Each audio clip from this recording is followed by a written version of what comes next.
The library is full of stories, right? Intentionally omitting stories from the library is intentionally invalidating somebody else's lived experience. Right? That is something that we should not do. We should try to make sure that we have as many stories available for the students to kind of learn about the other people, learn about themselves, to grow understanding and empathy, and all those wonderful things that we're trying to do. From the Center for Culturally Responsive Teaching and Learning, it's the Outrageous Love Podcast with your fabulous host, Dr. Shiraki Holly.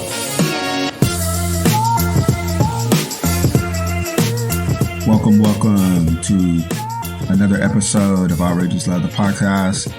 We are continuing our series on celebrating school librarians who are CLR, and we have a very,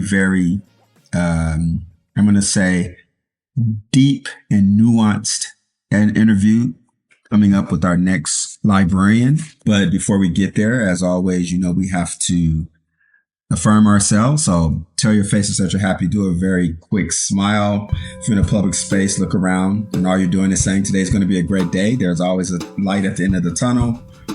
Whatever I'm going through, we can make it through. And if you don't think this matters, folks, I actually saw an Instagram post that went viral, even though I'm not on Instagram, but I still saw it, where this school, I think it's in Michigan, set up in the hallway a microphone and a camera, and kids are supposed to come up and say in the microphone and camera what's going really well for them today. So you have all these kids really just saying, hey, I got an A, or, my friend and I start talking again. And then this one student comes up to the mic and says, all my teachers smiled at me today. So if you think this is just pedantic or perfunctory, I should say, you have missed the point. So I'm going to ask you to tell your faces that you're happy one more time. And if you're public, throw that smile their way, just to say today is going to be a great day. All right. Thank you. Now we're going to do affirmation number 2. And affirmation number 2 is I want you to think of something that you can tell someone they can take it to the bank, right? And what I mean by that is something that you are planning to do that's future oriented, that you got a plan that you have coming up, but is going to come through. It's going to come to fruition, and you're going to share that with someone. And then after you share, you tell them you can take that to the bank. Now, why am I focusing on you can take it to the bank? Because I've been thinking of old sayings from my childhood on up. And I had a whole bunch written down, but I actually lost the notepad I was on.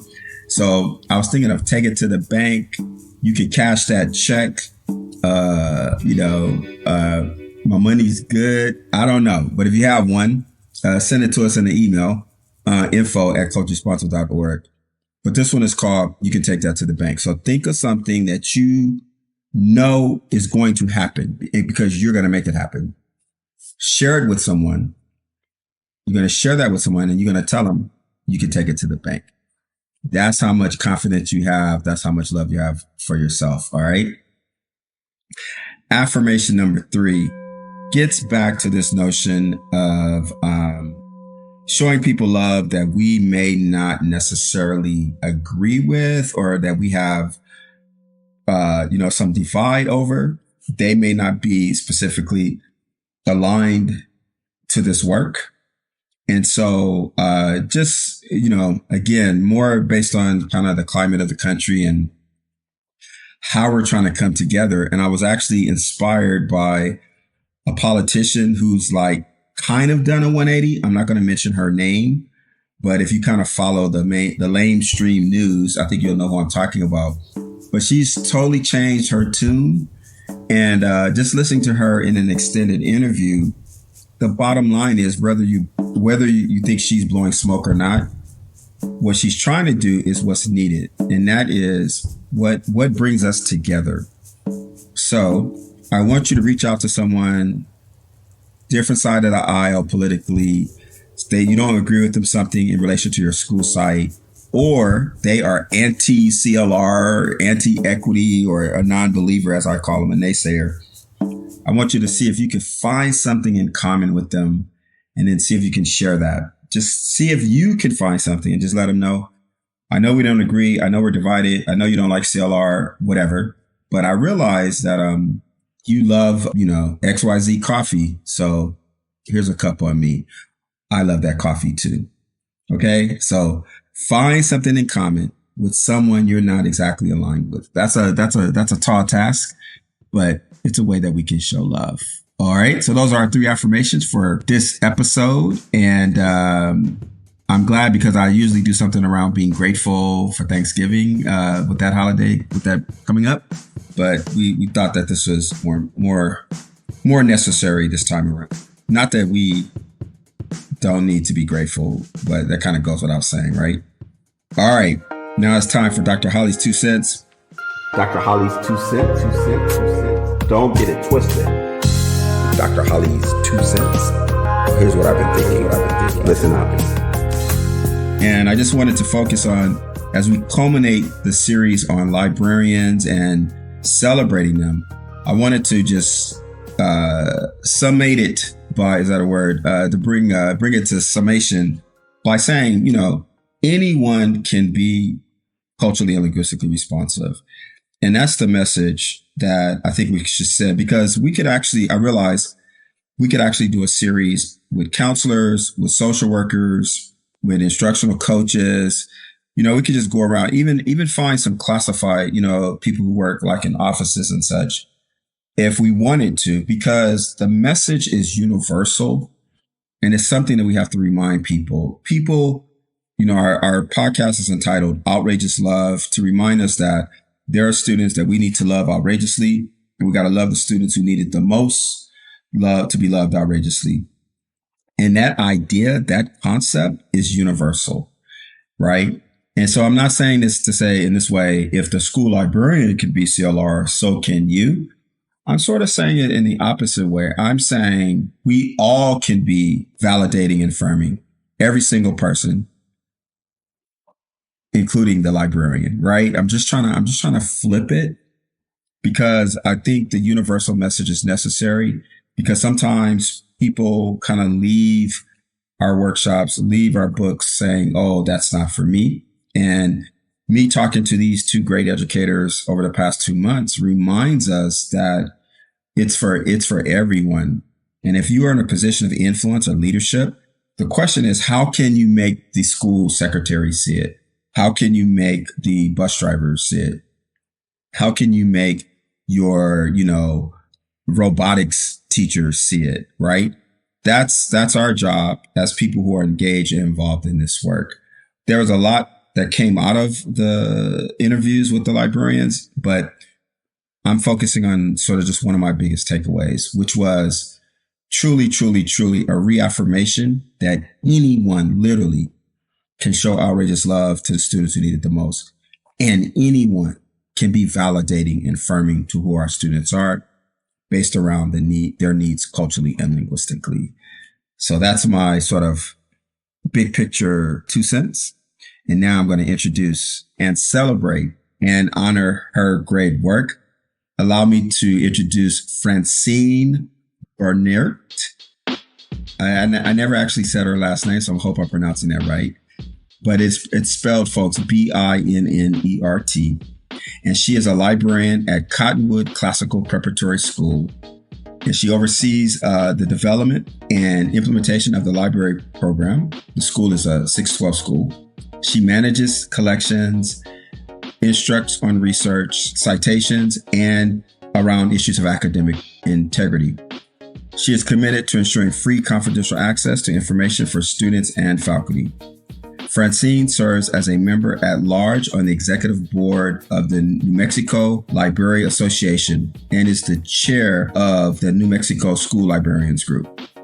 As a consultant, she assists charter schools with new library programs and has contributed to New Mexico legislative efforts on AI, in education and protection of school library materials. Additionally, Francine serves as the Diversity, Equity, Inclusion, and Belonging Coordinator. She supports the development of student affinity groups and assists in the implementation listen to this, folks, of culturally and linguistically responsive professional development and student programming related to DEIB. With that said, let's bring on, as I best know her, Francine.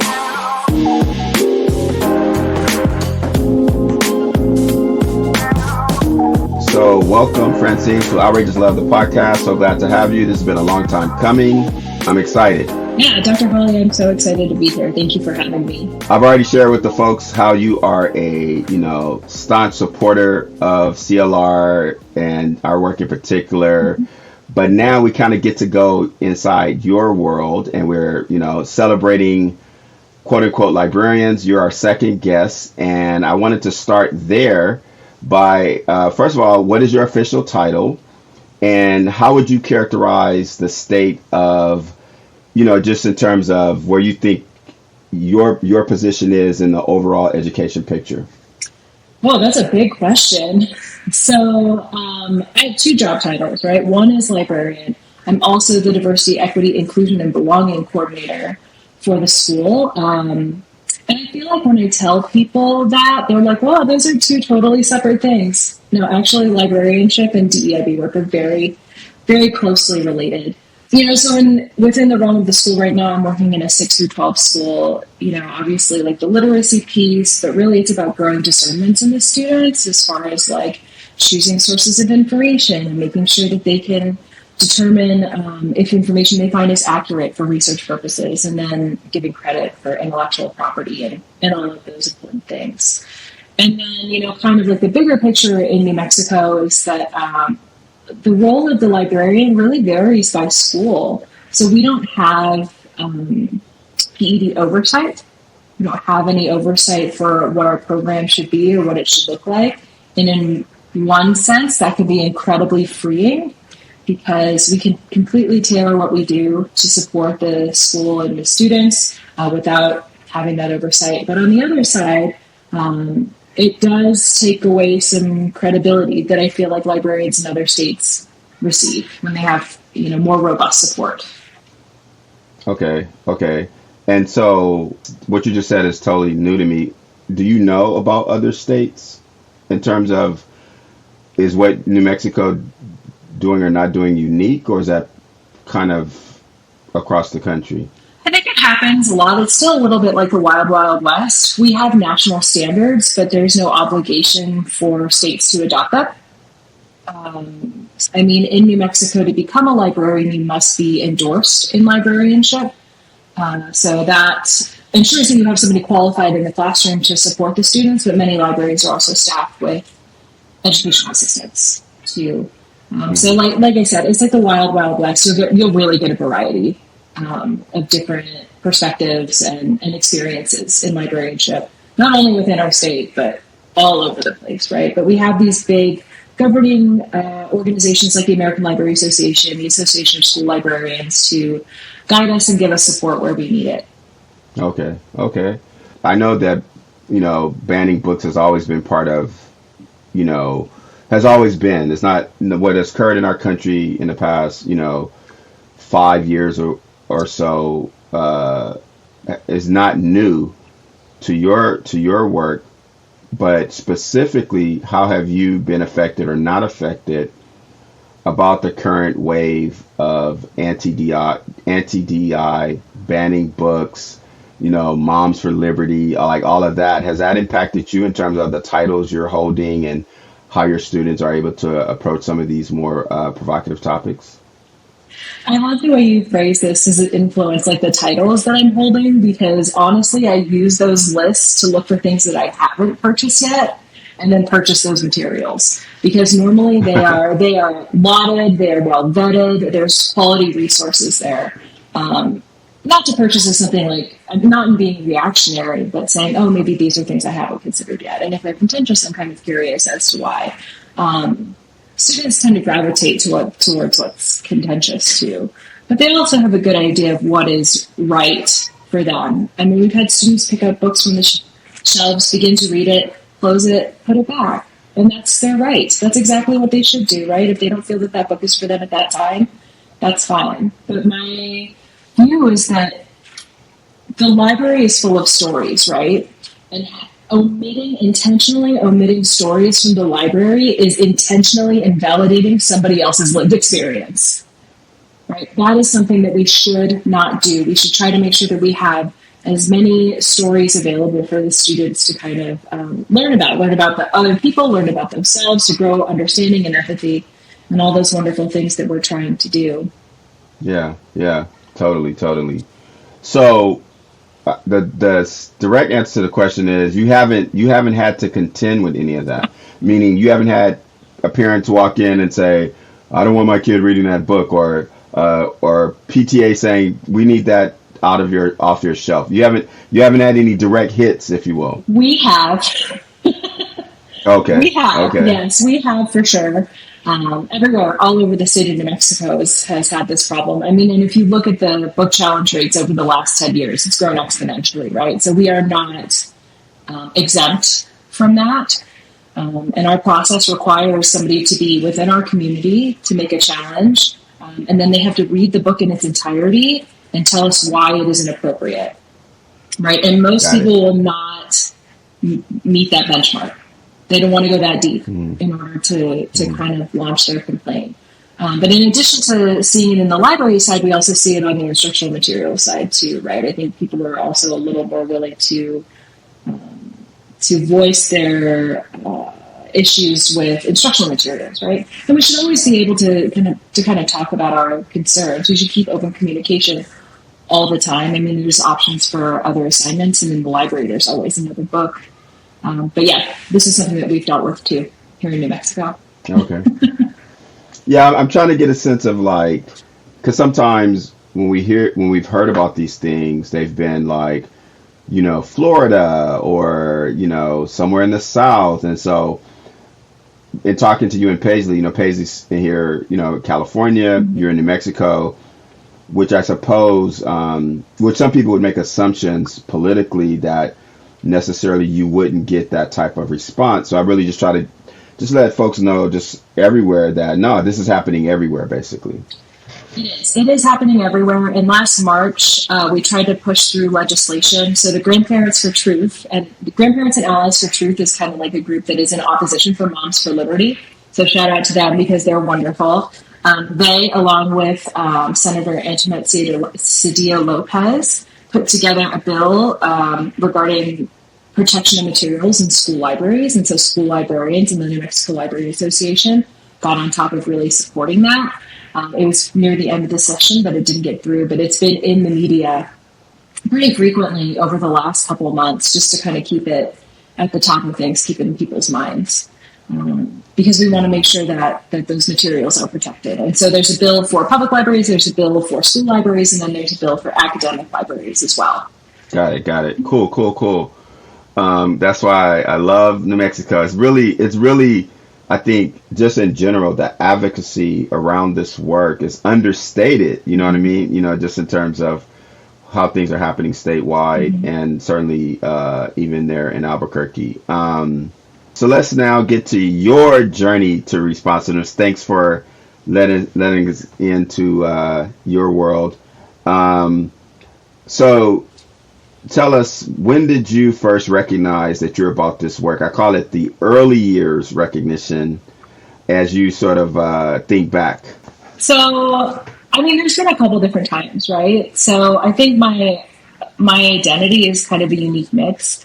I grew up balancing Korean heritage from mom, and then I have this like Appalachian regional identity from my dad. And I grew up in a place where neither of those things was considered mainstream. So I felt like an outsider. I was going to Korean church and listening to Hank Williams and Patsy Cline until I was like 12. And not much else. And I think I look back at that now, and I'm really proud of my upbringing. I'm really thankful for it. But at that time, I think instead of feeling like a whole person, I felt like I was I wasn't either of them, right? Like I wasn't totally like mom, and I wasn't totally like dad. And Gabrielle Zevin, she wrote a book called Tomorrow and Tomorrow and Tomorrow, and in it she has this quote that says, "As any mixed race person will tell you, to be half of two things is to be whole of nothing." So then I started looking to see if I could find myself in other places, right? And so a bookmobile stopped across the street from my house as I was growing up, and I would walk up the little stairs to the bookmobile. I still have my first library card from those days. And I'd look for children's books about Asian characters, literally any Asian characters. I just wanted to see another Asian face somewhere represented in the library, especially in the children's section. And I only found one book in all those years. Wow. Shout out to Chloe Mania. But finding multi-ethnic, I mean, that was difficult, but finding multi-ethnic representation at that time would have been nearly impossible, right? I mean, for me, I'm talking like the mid-90s. But there was something comforting in being in that place full of stories with all this knowledge to discover. And you know, it was safe, and the library valued everyone and welcomed them the way they were. And it's always been a place of respite. And then from there, it became a place of passion and advocacy for me. Wow. Okay. That's very, very, I want to say you seem to have like good perspective of that. Introspection is the word I was looking for. Okay. Well, this is going to be interesting. So let's go now as an educator and, you know, what I call the light bulb moment in terms of when you recognize really the inequity and how you're going to have to do something different as an educator. Like as in my work, I call it the light bulb moment, and it really is the sort of the beginning of your journey to responsiveness. Yeah. So I think I actually have two. One was before I was an educator, but I wasn't a youth at that time, right? So, and then one was when I was an educator. So let me just kind of give you both real quick. So, you know, like I said, I grew up on the East Coast. I grew up really close to the Carlisle Barracks, also known as the Carlisle Indian School. I'd go grocery shopping there every weekend with my family at the commissary, and like everywhere in those buildings, you'd see pictures of, you know, the old Carlisle Indian School students as this point of pride, right? And I moved across the country to New Mexico, and I thought, I'm such a good sorority sister in my college. I'm going to make all of us go to the New Mexico Intolerance Museum and learn some things, right? Look how aware I am. And then we walked in that museum, and right there were the same photographs of the Carlisle Indian School students that I had seen at home in Carlisle, right? But in the museum, it was not a point of pride. They were recognizing the intolerance and the inequity. And I don't think I've ever been hit in the face with inequity in that way before. It was like ice bucket level challenge of, levels of shock. It was like, oh my gosh, this is not acceptable. I think that was the switch, but then I didn't become an educator until a little later. But I did complete my political science coursework, and I had a strong focus in equity related coursework, and then spent some time at public libraries. So then when I decided to become a public librarian, I was in that for a couple of years, and then I shifted to being a school librarian. It's jarring, right? So a public librarian, people come because they want to be there. They don't have to be there. Right? They're like, hey, we're here. Like, give us some stuff. Let's hang out. You know, all positive, all love, right? And then I don't know if you know this, is sometimes kids don't like to be in school. So here I am, a new school librarian, right? And now I am responsible for these children. And at this time, I was working like early childhood, lower school librarianship. I didn't have a lot of tools, completely different job. So I knew that I needed to be intentional about representation and inclusion. So I started small. I didn't have a great toolbox for managing behaviors. I just tried the things that the other staff members told me to try, which in retrospect was validating traditional behaviors, right? And only validating traditional behaviors. But, I had the library collection, so I put out books featuring different main characters, different family structures, different cultures, different ideas. And then one of my students, who was a quote-unquote, behavioral issue, ran over to a book I put on display and picked it up and exclaimed, "She looks like me!" The student was Black, and the girl on the cover of the book was also Black. And her reaction, it wasn't, "I love this." It was, "I am this," right? Totally different. In librarianship, we're used to giving kids books like look, you love baseball. Look, you might like the Hardy Boys. Whatever it is, right? But this wasn't interest. It was identity, right? Right. And I think that was it for me. Like, I've been doing something wrong. This is the way it should look. This is the way a student should feel when she's in school. And even though my education experience had kind of like trained me for that, and I knew that it was my responsibility, that was the first time I really saw it with my own eyes. So then I did it, and I did it more, and I purchased everything I could with that meager budget to increase representation and keep putting it out there. Right. Wow. Both of your accounts really get at something that's important in the work that I think a lot of people miss, which is what I call nuance, right? Mm-hmm. This work is really, especially when it comes to culture, is really about the nuances. It's not about, as I told a group that I was with earlier this week, it's not about the black and white. It's not about the brick. It's the mortar, right? And your first one, and I think it's because you already have attunement to the fact that you would see the same picture in two different places, but it has totally two different perspectives. Mm-hmm. First of all, what are the chances of you being in those two places, right? Like, how many people in the world have been to that first museum or that first place and then get to go to the second place? I wonder if you're probably the only one, maybe. I don't know, right? More should. Yeah. And then so that change of perspective, it speaks to the nuance of this work or the subtlety of it, right? Mm-hmm. And then your distinction between interest in a title versus identity connection is very nuanced. And I just think a lot of people miss that, even those who are in our camp, you know what I mean? Mm-hmm. Because it's always about the black and white. It's always about like the larger story, the obvious. Mm-hmm. But this to me, this says a lot about just who you are and around this work. So that was my long-winded way of complimenting you. Yeah, thanks. I appreciate it. So, all right. Now this one, because you've already indicated that, you're bicultural, not to mention biracial, but I'm very, very interested in this next question.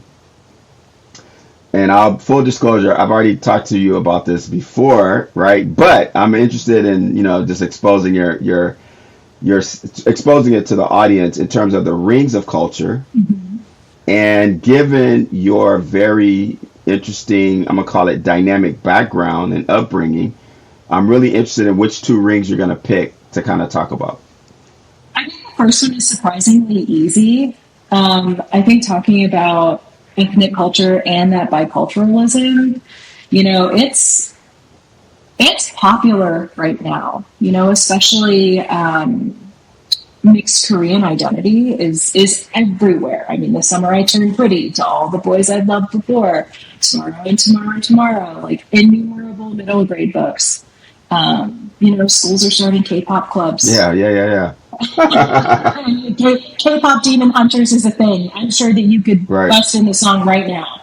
Every note, every lyric by heart. So, I feel like externally, this is something that has been validated and affirmed a lot for me, and I don't take it for granted because I never got it as a child, right? Like, I didn't have the opportunity to really see even that many mixed Korean people growing up. It was pretty rare. So to see it in the media and to see students who are not of that identity enjoying it, or people not of that identity enjoying it's just wonderful to see. I really appreciated it as of late. Can I just ask you a quick question? Of course you can. About that. Speaking of nuance, right? Uh-huh. So you're basically using the term mixed race, mm-hmm. but I'm wondering if you're unintentionally conflating it with culture. And I'm saying it in the context. The influence of Korean culture on our popular culture, in my mind, and I'm not nowhere near expert, so trust me, it has less to do with race and more to do with youth culture, and also I'm going to say Korean sort of cachet in terms of our pop culture. Mm-hmm. Because in a lot of ways that's how I'm going to say other cultures enter into the mainstream Mm-hmm. is usually through music or art or like some Mm-hmm. kind of way. Of course, food, right? So my question is it more having to do with quote unquote a mixed race dynamic, or is it really a sort of youth culture and sort of the increase in the Korean culture stock in the context of American culture? So I think my answer to this is yes. I think it's both. I think it's both. Okay. Because I think that having that like physical representation of somebody who looks more like you is really important, right? Like going back to the example of the student with a book. The interest in that book was because that student looked like her, right? It was racial. So in this, like if I'm talking about my experience, with Korean media or Korean American media, like I see myself in that. I suppose if I'm trying to look at the lens of other people kind of also coming to that, I understand what you're saying. But I really think it's both, and I think that it's important to acknowledge both. And it takes me back to a year ago when we were at the Courageous Conversations conference, right, in Chicago. Right. And I was really struggling with like being in this space that only centered race, whereas I had learned this pedagogy that centered culture, right? And I think the conclusion over the last year, if you and I had kind of talked a couple times through that year, is that I think, it's all important. It's all relevant. So I think that when I bring that back to, rings of culture and cultural identities that are validating and affirming, yes, a racial identity is not a cultural identity.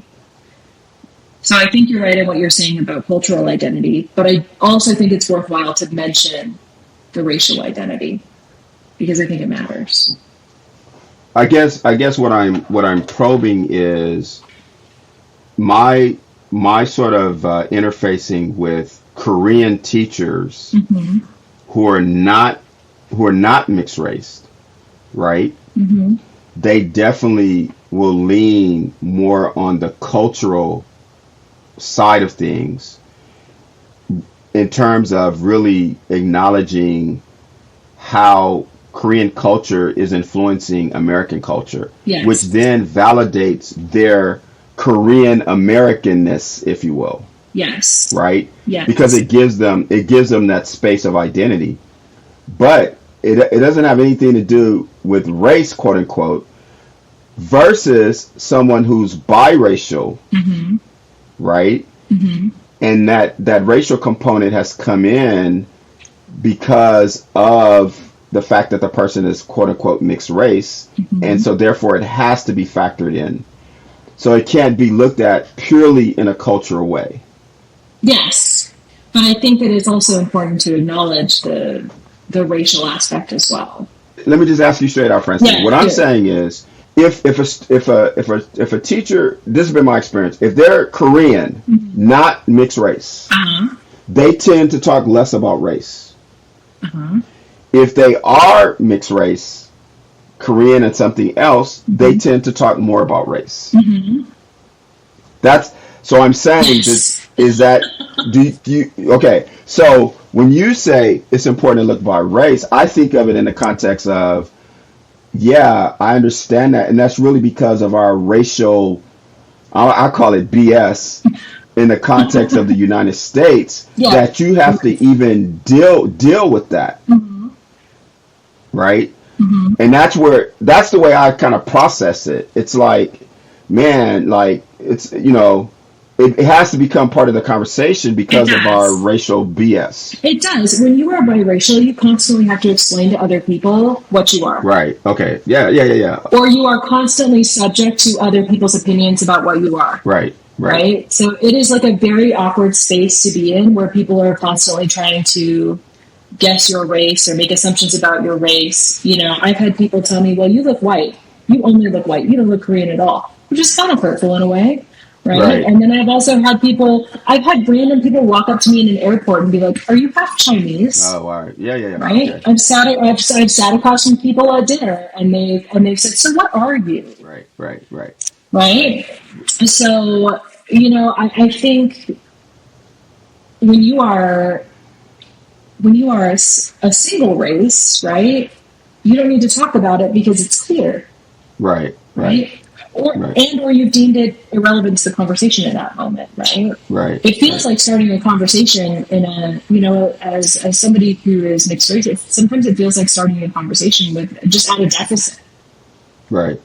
You know?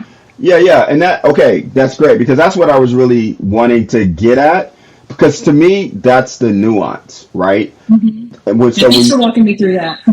Yeah. Because so when you say race, you just talked about why, like everything, and so everything that you had to kind of deal with, and I guess continue to on a day. It can happen anytime, I guess. Yeah. Mm-hmm. And all right, so we try not to get too heavy on the podcast. So let's go to the next. Let's go to the next ring of culture. Oh man.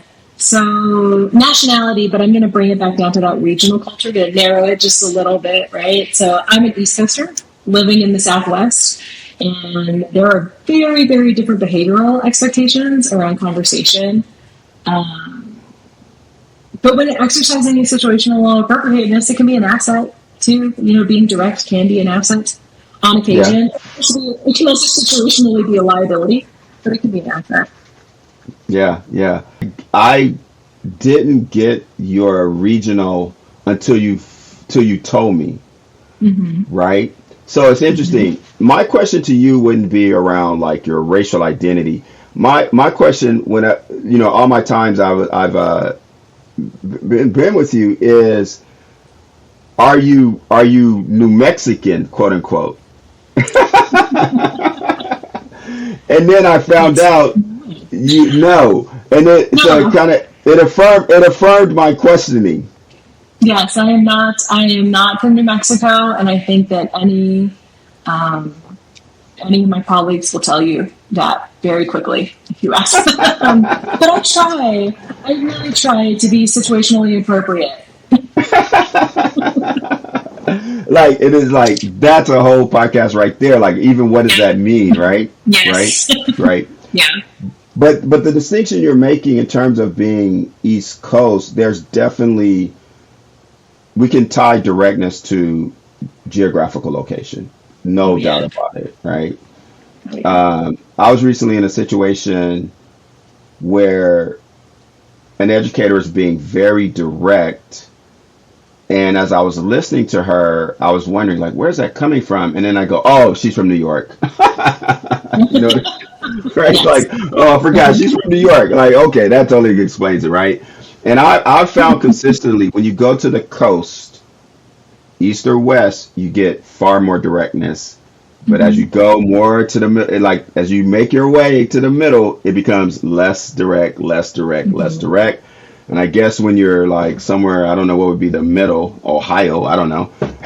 Then it's all of a sudden like there's no directness. It's like zero. I don't know. Minnesota, of course, but so that's good. Another nuanced response. But see, here's the thing. It's all relative, right? That's my thing. Culture's relative. Oh, okay. I do not consider you like super direct. It's because I'm trying to be situationally appropriate. And why? Okay, so the question is why? Like, why are you trying to be like? I think that there's still a lot of judgment. Right? You can see, I know people listening can't see. I literally have my hand in front of my mouth, right? So this is something I do when I'm in meetings because I get really excited and like I want to be direct and I want to jump into the conversation. So I will literally put my hand in front of my mouth to stop myself to be more situationally appropriate given the setting that I'm in. Because I'm concerned that if I engage in East Coast, more East Coast, more direct behavior, that my message will be lost. Through judgment of me. Right? So the message is more important than me, which I don't necessarily think is okay, right? We should love the messenger and appreciate the message, but while we're still sorting it out, I'll put my hand in front of my mouth and wait my turn. Right. Well, I mean, this is probably putting way too much on it, but when you put your hand on your mouth like that, I think about that whole notion of we wear the mask. Mm-hmm. And I'm wondering if you kind of put on your mask when you do that, which then leads to an even deeper conversation about our authentic selves, right? Mm-hmm. And to the extent we can be our authentic selves, because ultimately that's what we're trying to liberate for our students.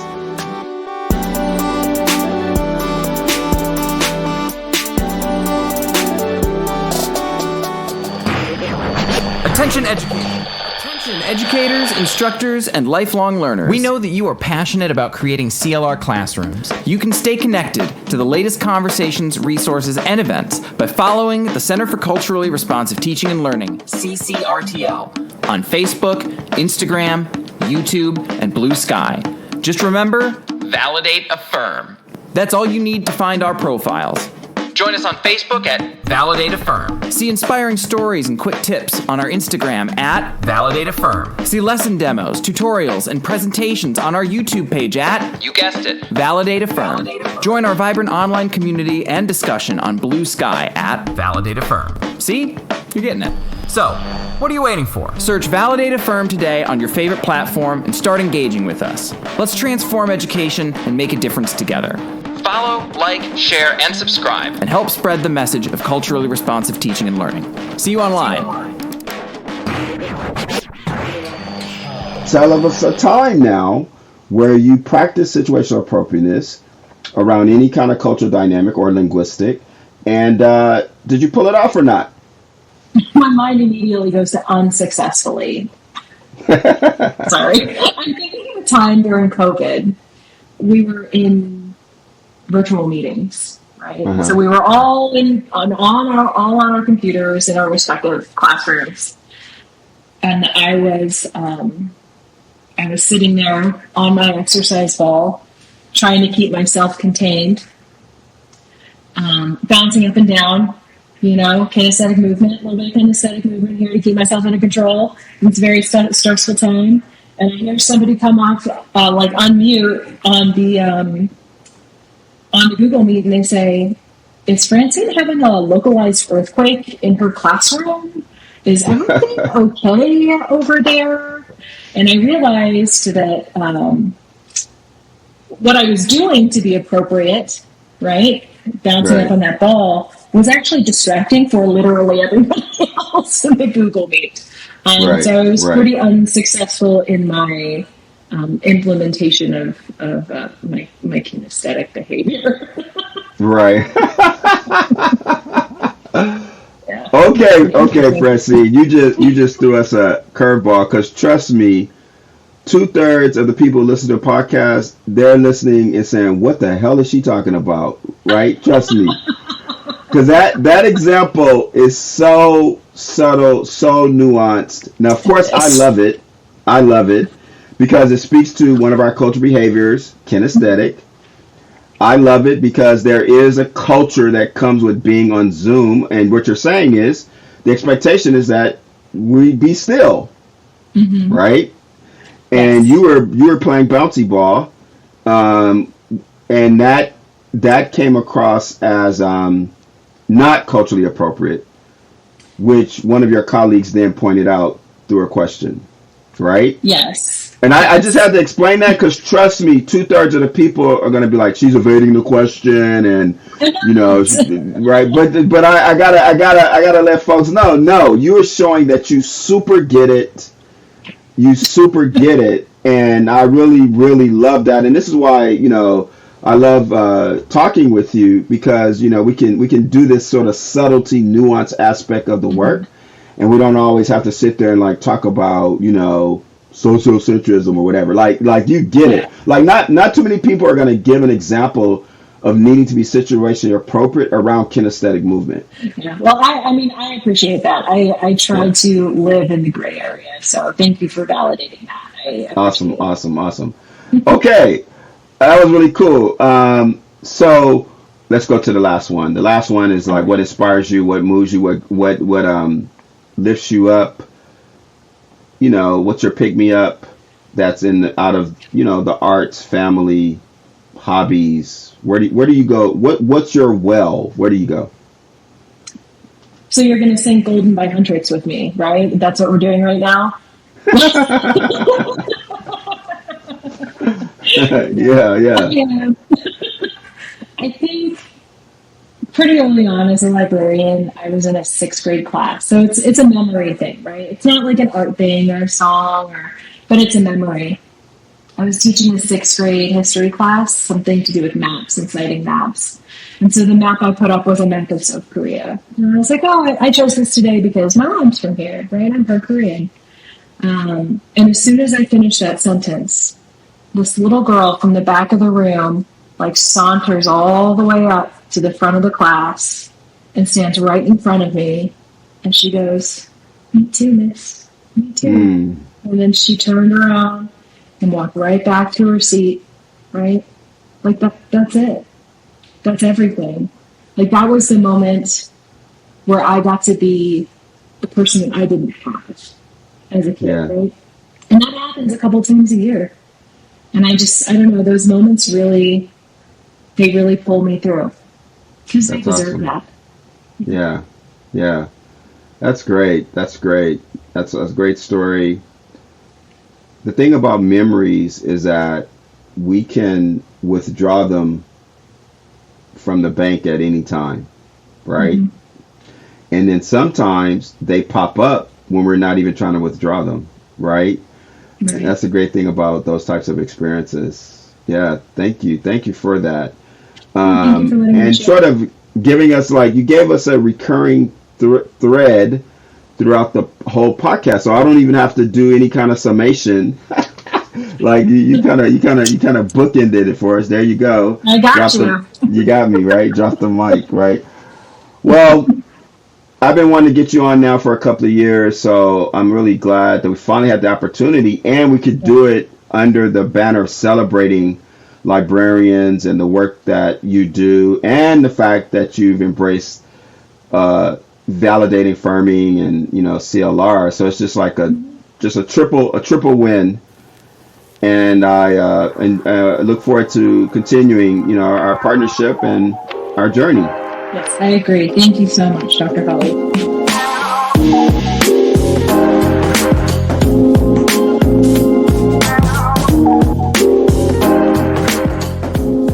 All right.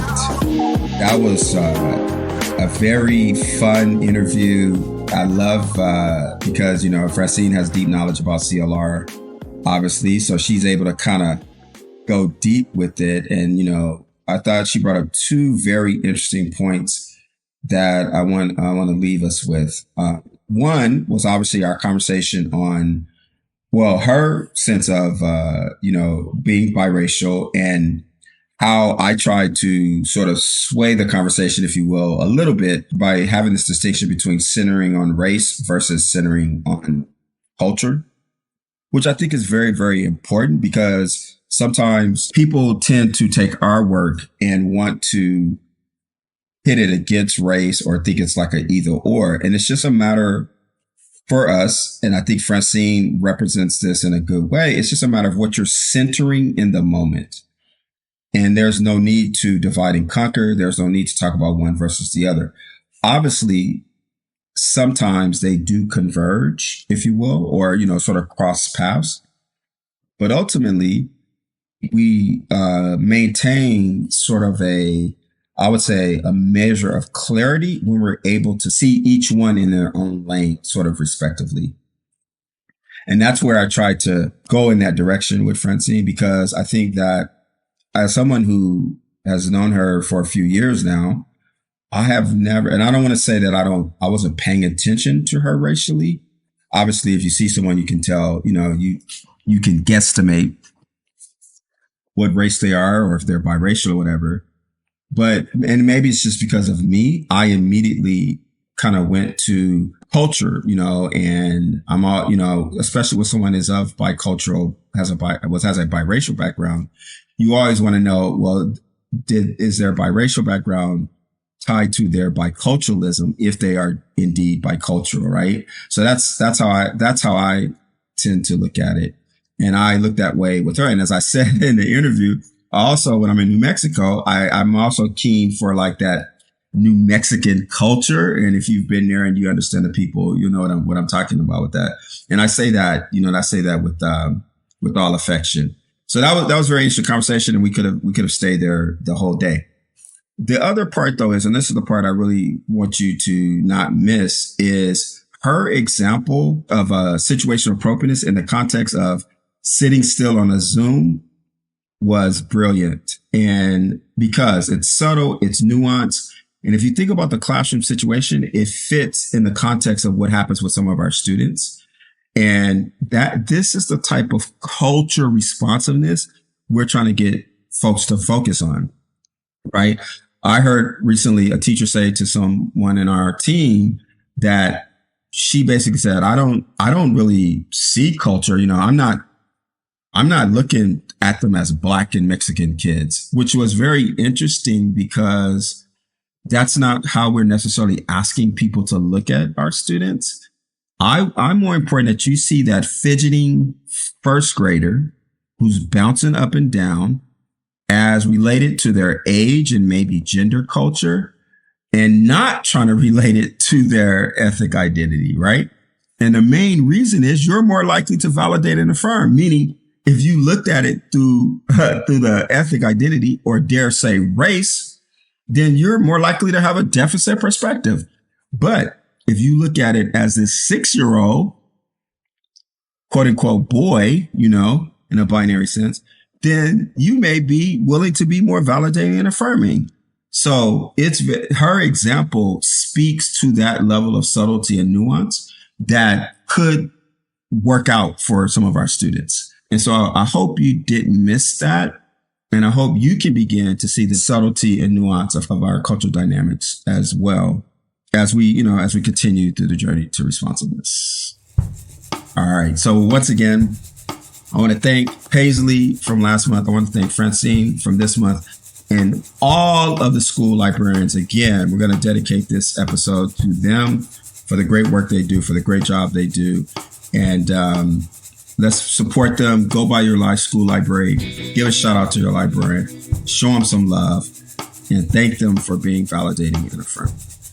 All right, folks. End of year, last episode for December. It's not end of season, but it's our end of our calendar year. So if you've been following us over the 5 years now, we're going into our 6th year, 5.5 years.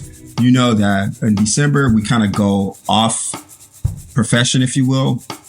And I try to find someone who is in the profession, but not in the profession, kind of 1 foot, 1 out, 1 foot in, 1 foot out, just to kind of get some variation. So that'll be, but I'm not going to tell you who it is. We got to keep that a secret so that you'll be willing to listen in December. But until then, I want you to stay fabulous, stay safe, go show some outrageous love, and help me give a shout out to the A-Team. That's our editor who makes us sound and look so good. See you in December.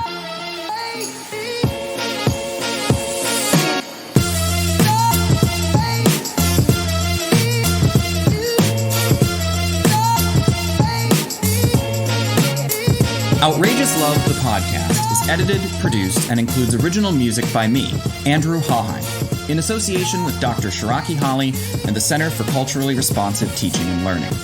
If you have questions about our services, curriculum, or want to know more about how to bring outrageous love and cultural responsiveness to your area, visit www.culturallyresponsive.org to learn more. And please rate, review, and subscribe to Outrageous Love, the podcast.